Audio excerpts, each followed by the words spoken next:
RER Sport, information. Bon samedi à l'écoute de RER, il est 8h15, le journal présenté par Éric Michel. Bonjour. Bonjour à tous, c'est un accord historique. C'est en ces termes en tout cas que Jean-Bernard Caroupaille a qualifié hier à la région la signature d'un accord sur le gazole professionnel. Il prévoit une prise en charge par la région de 5 centimes par litre de gazole pour les transporteurs et de 20 centimes pour les taxiteurs, ambulanciers et gérants d'auto-école. Une ristourne avec effet rétroactif au 1er juillet 2013. Aucun plafond n'a été fixé pour cette enveloppe. Un comité de suivi se réunira tous les 6 mois pour élaborer et évaluer le dispositif. Feu vert de la commission départementale d'aménagement commercial pour l'installation d'un multiplex cinéma à Saint-Denis.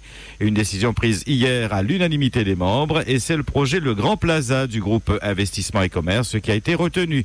Un projet qui comprend 6 salles de cinéma et un complexe commercial de 4500 mètres carrés. Il sera construit sur l'emplacement de l'ancienne école d'architecture rue Moulin-à-Vent face à l'ancienne gare routière à Saint-Denis. À un mois de la fin de la Coupe Cannes, le premier bilan de la FDSEA fait apparaître de mauvais chiffres. Le syndicat annonce moins 27 000 tonnes par rapport à l'année dernière, moins 13 000 tonnes pour la balance des Tamarins et moins 7 000 tonnes pour la pente Sassy à Saint-André. Une situation due à la sécheresse selon le syndicat. Les planteurs demanderont des compensations financières lors de la prochaine commission paritaire de la canne et du sucre. Et justement, le comité sécheresse s'est récemment réuni afin d'effectuer un bilan de la situation hydrologique qui reste très fragile à La Réunion. L'épisode pluvieux du week-end du 29 au 31 octobre dernier n'a pas été très important. Il y a eu certes une amélioration, mais la pluviométrie reste partout déficitaire, moins 38% en moyenne. La situation s'est nettement toutefois améliorée dans les hauts de la moitié sud-ouest. Compte tenu de la croissance prévisible des consommations liées à l'augmentation des températures, le préfet a décidé hier de reconduire des mesures de restriction de l'usage de l'eau sur les communes les plus touchées par l'état de sécheresse. Ainsi, depuis hier, sur les communes de La Possession, Le Port, Saint-Paul, Trois-Bassins, Saint-Leu, Les Avirons, l'Étang-Salé, Sainte-Marie et Saint-Denis, il demeure interdit d'arroser les espaces verts. En matière d'irrigation, des recommandations aux agriculteurs seront établies par la Chambre d'agriculture et la DAF pour un usage de l'eau raisonné.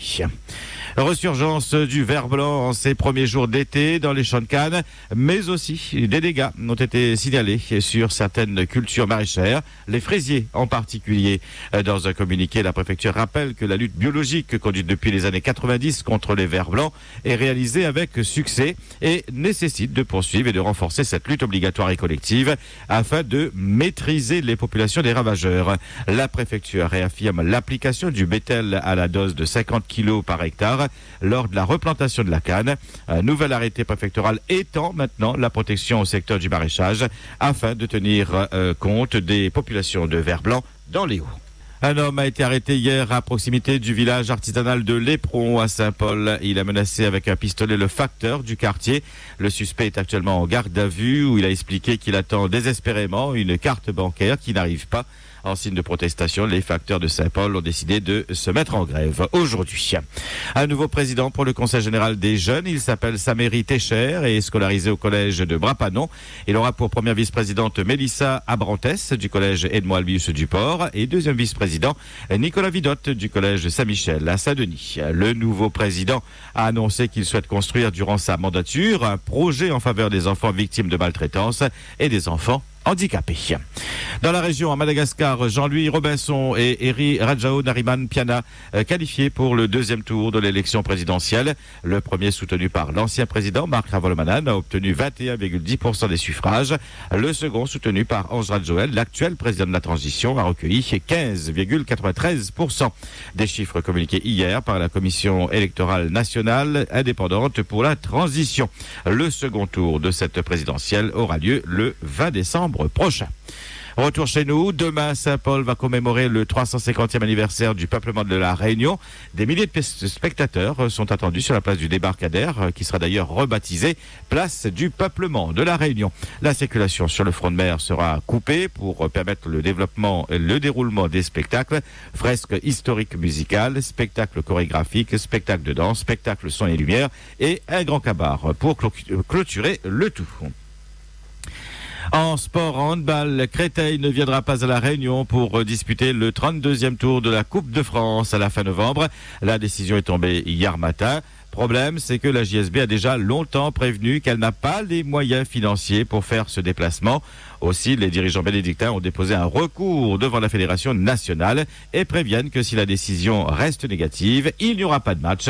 La JSB ne fera pas le déplacement. Une embrouille qui n'a pas empêché cette même JSB de battre la S Saint-Gilles hier soir 31-22 pour le compte de la 13e journée du championnat. Victoire de la Cressonnière à l'extérieur sur la possession 23-19. La SHB tamponnée s'est inclinée devant la Source 25-29. Saint-Pierre HBC a battu Joinville 24-23. Le Port HBC et Saint-Joseph ont fait match nul 32 partout. Au classement première, la JSB 38 points. Deuxième, le CAS Cressonnière 36 points. Troisième, Château-Morange 33 points. Les Castelmorangeais qui joueront leur 13e journée demain en se déplaçant chez le SC Sainte-Marie. En football maintenant, ce sont les équipes de la division 2 régionale qui seront sur la pelouse ce soir pour la 24e journée. Les Marsouins recevront la JS Vincent d'O, les Marsouins qui ont accédé depuis le week-end dernier à la division 1 promotionnelle. Le FC Aviron accueille l'Éperon. L'entre-deux est opposé aux SDEFA. Le FC Ouest affronte Trois-Bassal. La Redoute joue contre la Capricorne. La RC Bras-Fusil défie le Co Saint-Pierre. Le CS Saint-André de ce côté reçoit la JS Piton Salut. La 19e journée en division 1 promotionnelle sera jouée, elle, demain. L'US Sainte-Marie évoluera chez elle face à l'Excelsior. Sainte-Marie qui pourrait décrocher le titre de championne à 2 journées de la fin. La Rivière Sport sera opposée à la Saint-Pierroise. La Saint-Pauloise affrontera la Sainte-Louisienne, récemment vainqueur de la Coupe de la Réunion. La J Petitier accueillera le Saint-Denis FC. L'US Bénédictine recevra la Tamponnaise. La S Possession jouera contre la Jeanne d'Arc. En course à pied, deuxième édition du Trail du Curcuma demain à Saint-Joseph dans le cadre de la fête du Safran. Une épreuve de 23 km 38 qui reliera le stade Raphaël Babé au stade de football de la Plaine des Grègues. Et puis en basket, finale de la Coupe régionale de France. Elle opposera le club dionysien à Saint-Pierre. Match qui sera disputé au gymnase Gadowski de Saint-Joseph demain après-midi à 15h. Et tous ces événements sportifs du week-end que nous venons d'évoquer seront à vivre en direct, bien évidemment, sur RER Sport. Merci de votre attention. Profitez bien de votre long week-end. RER Sport.